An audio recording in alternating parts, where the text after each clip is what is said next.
Hello, नमस्ते बच्चों, कैसे हो आप सब लोग।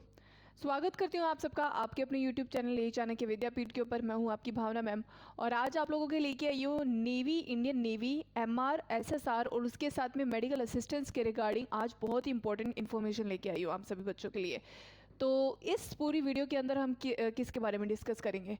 सबसे पहले तो हम डिस्कस करेंगे आप सभी बच्चों से कि जो स्टेज 1 है क्लियर करने के लिए, स्टेज 1 क्योंकि बहुत सारे बच्चों का अभी डाउट है कि स्टेज 1 क्लियर करने के लिए उसमें कितने मार्क्स चाहिए, उसके साथ में एग्ज़ाम डेट क्या रहेगी, कि कब तक आप लोगों का एग्ज़ाम आएंगे, इन सब चीज़ों के बारे में बातचीत करेंगे बेसिकली आज इस वीडियो में। तो सबसे पहले मैं सभी बच्चों से ये रिक्वेस्ट करूँगी कि वीडियो को पूरा देखना ताकि आप लोगों को चीज़ों के बारे में जो अंडरस्टैंडिंग है वो पूरी मिल जाए। उसके साथ में आप सभी बच्चों से गुजारिश यही है कि जो भी पॉइंट्स मैं बता रही हूँ उस चीज़ को ठीक से नोट डाउन करना ताकि आप लोगों को कोई मिसअंडरस्टैंडिंग ना रहे। और उसके साथ में ये मैं आप लोगों को एक और बात बताना चाहूँगी कि वीडियो में आगे बढ़ने से पहले मैं अगर आप लोग इंडियन नेवी 2025 की तैयारी कर रहे हो जिसके अंदर एमआर, एसएसआर या फिर उसके साथ में मेडिकल असिस्टेंस की तैयारी कर रहे हो, तो आपको के लिए बहुत ही बेहतरीन मौका है। हमारा यही चाणक्य विद्यापीठ चैनल ने आप लोगों के लिए प्रैक्टिस सेट सीरीज शुरुआत करी है जिसके अंदर आप लोगों के बेसिकली प्रैक्टिस सेट करवाए जाते हैं, जिसमें आप लोगों के जीके जीएस का करवाया जाता है, उसके साथ में मैथ्स के क्वेश्चंस करवाए जाते हैं और साइंस के क्वेश्चंस करवाए जाते हैं। तो ये सारे प्रैक्टिस सेट सीरीज़ आपको हमारे ही चैनल पे मिलेगी एक चाणक्य विद्यापीठ के ऊपर।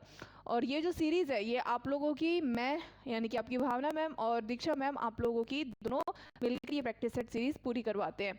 तो ये जो सीरीज़ है हम इस पर फोकस कर रहे हैं ज़्यादा से ज़्यादा कि आप लोगों की जो एग्ज़ाम की तैयारी है वो उसी लेवल पे करवा सके। जैसे कि अगर आप लोगों को प्रैक्टिस भी करनी है लेकिन उसके साथ में बेसिक अंडरस्टैंडिंग भी चाहिए, तो आप लोगों के लिए ये सीरीज़ बहुत ही बेहतरीन रहेगी, बहुत ही हेल्पफुल रहेगी, क्योंकि इसके अंदर हम बेसिक प्रैक्टिस भी करवाएंगे, उसके साथ में डिटेल एक्सप्लेनेशन भी होगी। तो आप लोगों के लिए एग्ज़ाम के पॉइंट ऑफ व्यू से बहुत ही फ़ायदेमंद रहेगी।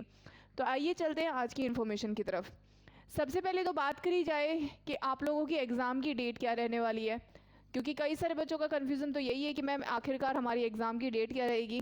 तो एग्ज़ाम की जो डेट है वो काफ़ी हद तक लगभग, क्योंकि मई में सब लोगों को पता है मई में एग्ज़ाम होंगे, है ना। सो काफ़ी हद तक जो एक चांसेस हैं कि आप लोगों का सबसे पहले एडमिट कार्ड जो है, एडमिट कार्ड आप लोगों का आ जाएगा 10 तारीख तक। 10 तारीख से 10 से लेकर 15 तारीख तक के बीच में आप लोगों का एडमिट कार्ड आ जाएगा और फिर उसी के 10 दिन के बाद में आप लोगों के एग्ज़ाम्स होंगे। सो ये है आप लोगों की आज की इन्फॉर्मेशन की सबसे पहली बात, तो कि भी आप लोगों के एग्ज़ाम कब होंगे। एग्ज़ाम डेट जो एडमिट कार्ड आएगा वो आप लोगों के 10-12 तारीख तक आ जाएगा, फिर उसके 10 दिन के बाद में आप लोगों के क्या होंगे, एग्ज़ाम्स होंगे। तो सबसे पहले आई होप कि आप लोगों को एग्ज़ाम के बारे में इन्फॉर्मेशन होगी ताकि उस हिसाब से आप लोग तैयारी कर सको, ठीक है। फिर उसके बाद में बात करी जाए कि बच्चे की भी कट ऑफ कितनी रहेगी जी। तो कट ऑफ जो है सबसे पहले बात करी जाए, क्योंकि अलग अलग एग्ज़ाम्स है तो अलग अलग एग्ज़ाम्स की अलग अलग रहेगी। जैसे कि बात करी जाए मेडिकल असिस्टेंस की, तो मेडिकल असिस्टेंस में क्योंकि काफ़ी ज़्यादा मार्क्स के पेपर होता है तो उसके अंदर आप लोग ये मान के चलिए कि हर एक बच्चा मिनिमम 50 प्लस, तो आप लोग मान के चलिए अगर आप लोग मेडिकल असिस्टेंस की तैयारी कर रहे हो तो आपके मिनिमम 50 प्लस मार्क्स होने चाहिए। उसके अलावा अगर आप एसएसआर की तैयारी कर रहे हो, किसकी बेटा, एसएसआर की, अगर आप एसएसआर की तैयारी कर रहे हो तो बहुत सारे स्टेट्स पे वैरी करता है कि एसएसआर की कट ऑफ कितनी जा रही है, किस हिसाब से जा रही है। जैसे कि साउथ इंडियन स्टेट्स के लो कट ऑफ जाती है और नॉर्थ इंडियन स्टेट जैसे कि हरियाणा, पंजाब और या फिर हमारा यूपी हो गया, तो ऐसे इन स्टेट्स की बहुत हाई कट ऑफ जाती है। लेकिन अगर आप लोगों को अप्रॉक्सीमेटली मान के चल रहा है, जैसे नॉर्थ इंडियन स्टेट्स की बात करी जाए जिनकी हाई कट ऑफ जैसे जाती है, जैसे यूपी हो गया, पंजाब हो गया, राजस्थान हो गया, हरियाणा हो गया, तो इन सब की कट ऑफ जो है वो आप लोग 35 प्लस मान के चलिएगा। हाँ, लेकिन जो दूसरे स्टेट्स हो गए जैसे कि महाराष्ट्र हो गया, जैसे असम हो गया, मतलब नॉर्थ ईस्ट हो गए, या फिर हमारे साउथ इंडियन स्टेट हो गए, महाराष्ट्र हो गया, या फिर हमारे तमिलनाडु हो गया, केरल हो गया, तो उसकी थोड़ी सी लो कट ऑफ जाती है, तो इसके आप 30 प्लस आप मान के चल सकते हैं। और कुछ स्टेट्स की 20 से लेकर 30 प्लस भी जा सकती है, ठीक है जी। जैसे कि असम हो गया, मणिपुर हो गया, त्रिपुरा हो गया, इनकी 20 से लेकर 30 प्लस भी जा सकती है। फिर देन आपका आता है एमआर का।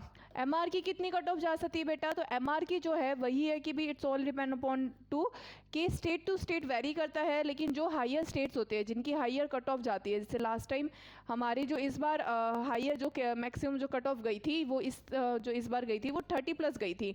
तो अगर आप लोग, जैसे कि अगर आप इन स्टेट से बिलोंग करते हो, हरियाणा, पंजाब, राजस्थान, यूपी, तो आप लोग ये टारगेट मान के चलिएगा 30 प्लस तो मिनिमम मान के चलिएगा।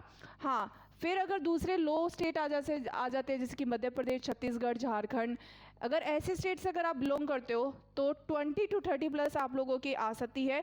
और अगर आप लोग बात करो कि भी जैसे कि भी हमारे और भी लो स्टेट्स हो गए, जैसे कि केरल हो गया, तमिलनाडु हो गया, त्रिपुरा हो गया, असम हो गया, मेघालय हो गया, इन स्टेट से अगर आप लोग बिलोंग करते हो तो 10 प्लस आप लोगों की आ सकती है। सो उम्मीद करती हूँ कि आप लोगों को जो कट ऑफ के बारे में एक छोटा मोटा एक अंदाज़ा होगा वो आ गया होगा इस वीडियो के माध्यम से। अगर आप लोगों को और भी क्वेश्चंस पूछने हैं तो आप लोग कमेंट करके ज़रूर बताइएगा हमें। हम डेफिनेटली अगली एक और वीडियो लेके आएंगे जिसके अंदर हम बात करेंगे उन एग्ज़ाम्स के बारे में या फिर कट ऑफ से regarding. So thank you so much आप सब लोगों का टाइम देने के लिए। उम्मीद करती हूँ कि आप लोगों का आज का दिन शुभ रहे और इसी तरीके से आप लोग अपने MR और SSR के एग्ज़ाम्स की तैयारी करते रहो। ठीक है, तो thank you so much and have a good day. Bye.